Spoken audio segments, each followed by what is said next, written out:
Gue itu sebenarnya masih pengen tahu kabar lo. Lo lagi sibuk apa? Lagi ada masalah apa? Lagi bahagia atau capek? Tapi ya, siapa gue sekarang? Gue sadar banget, gue udah bukan siapa-siapa buat lo. Gue cuma orang yang pernah dekat banget sama lo sebelum lo jadian sama dia. Iya, dia. Sohib gue sendiri. Dan lo tau nggak? Itu tuh rasanya nano-nano banget. Karena lo milih dia yang bisa dibilang sempurna.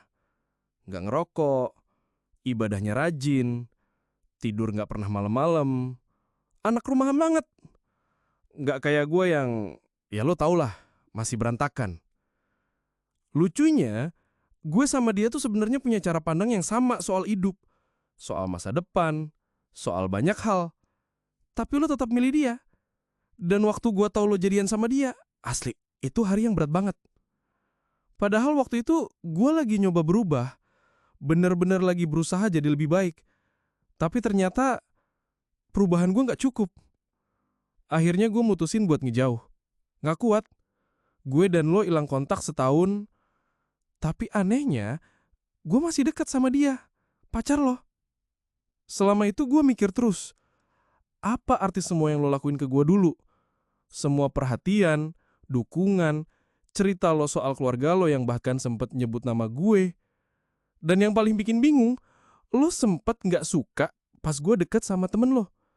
Sampai akhirnya gue mutusin hubungan itu karena lo. Gue ngerasa dibodohin sama perasaan sendiri. Lo bikin gue jatuh hati, tapi di akhir lo milih orang lain, orang terdekat gue sendiri. Sampai akhirnya, kemarin, gue mutusin buat kirim DM ke lo. Setahun gue tahan rasa penasaran, akhirnya gue beranikan diri nanya satu hal yang dari dulu gue simpan. Lo pernah ada rasa gak sih ke gue? Dan jawaban lo bener-bener singkat, padat, dan ya udah, jelas banget. Iya, aku masih sama dia. Doain ya, semoga aku sama dia sampai ke pernikahan. Gitu doang. Tapi dalam banget. Sakit sih. Tapi ya, gue ikut senang lo bahagia. Tapi gak apa-apa. Gue doain, beneran. Semoga kalian bahagia. Semoga lo dapat apa yang lo harapin. Dan gue akan jalan lagi. Walau masih sambil nahan sakit. Lo pernah ngerasain kayak gini juga? Cerita dong. Bisa DM ke sini. Siapa tahu kita sama-sama lagi belajar ikhlas.